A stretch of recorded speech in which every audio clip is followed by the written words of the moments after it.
So we were in this conversation in the Storehouse Mastermind about fun, and I reflected back to a conversation I was having with my wife, and I asked her. The question was pointed to ask her what she enjoys the most.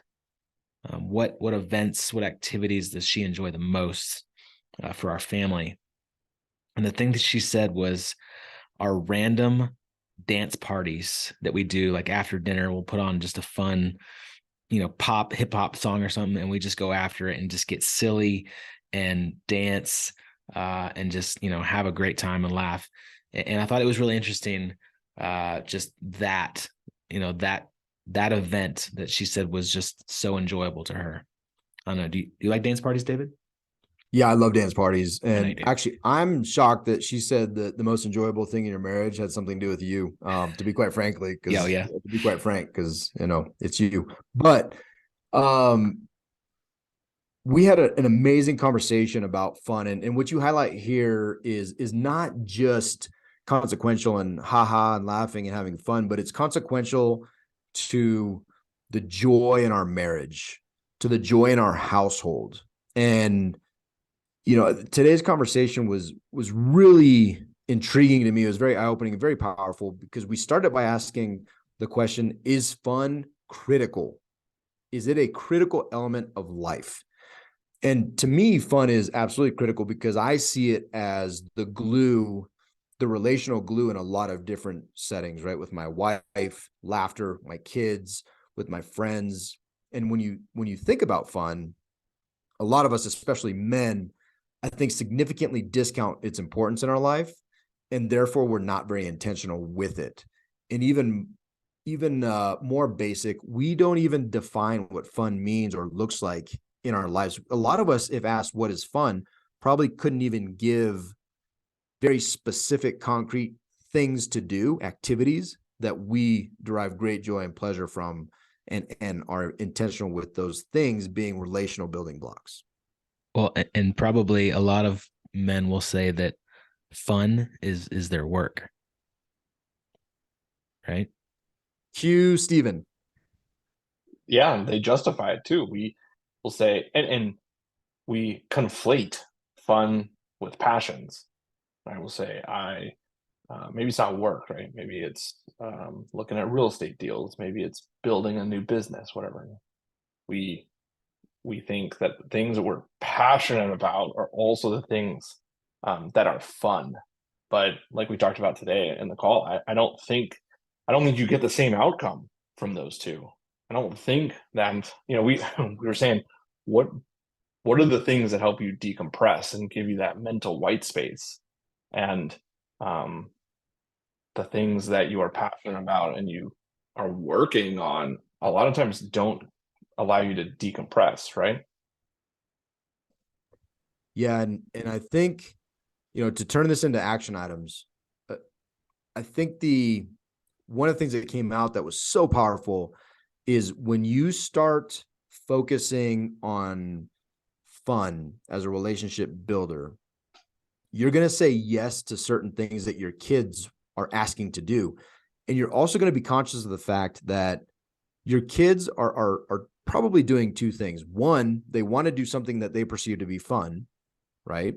And two, they want to do it with you. And so if you say yes to some of these things, it opens the doors to laughter and joy and fun. But all these things ultimately contribute to a tighter relationship and a better relationship with your friends, with your wife, your spouse, and with your children, which ultimately is one of the top priorities.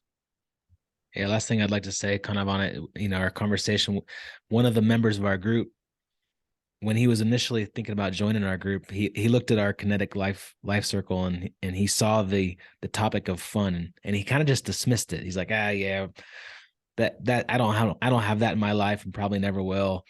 And I'm just gonna kind of dismiss that one. We're not gonna really focus there. I'm gonna focus more on the important stuff like faith and family and finances. But now that we've kind of been in this circle for a while, he comes back to and says, you know what? This is a critical piece to my life. a critical piece to my life, and really all other aspects of his life. Fun needs to be included in those aspects to build the relationship out. Yeah. A word that we used was play, which is not something that adults do, right? But on our last retreat, where we had 15 men, you guys brought up the story that like we got out there and we had 5 games, 5 like park games, you know, and one of them was spike ball. And after we did our Olympics, I think 13 of the 15 men continued playing spike ball, and they were playing, and I had to go make dinner for everybody. And it was basically like, hey, we're gonna stay out here and play. Is that okay? Like, can you call us when dinner's ready? And I was like, yes, you 45-year-old men continue playing. But like it's a funny story, but um it's so important. And it's something that probably 15 out of 15 of us had not done in years, was just play and have a good time and enjoy doing something fun. Love it. So, men, hey, schedule some fun, be intentional with having fun, maybe even, do something fun with your family, go play, and just fit it into your life, because it's magical. It is important. It's critical to having an amazing life. And if you want to come have fun with us, we're going to have a lot more fun. Storehouse Last 310. Thursday, What's that? the last Thursday of every month. That's right. Yeah. I mean, David and I here in Colorado, we're having fun really every Thursday. We're going to the mountains. We're having coffee. We're having lunch. We're going and PTing and doing fun things. We've started to create a list of like fun events that we want to go do. So if you live in Colorado, we have a meetup page, and we're putting those activities on there. We can put it in the show notes of this video. But if you want to join a community who's focused on having fun, it's the Storehouse Mastermind. You can go to storehouse310.com/mastermind. You can watch one of the videos that we have on there of us having fun, and you can join us. Hit that join now button. And giddy up. Giddy up. Giddy up. Take action. Go get it. See Let's ya. go have fun.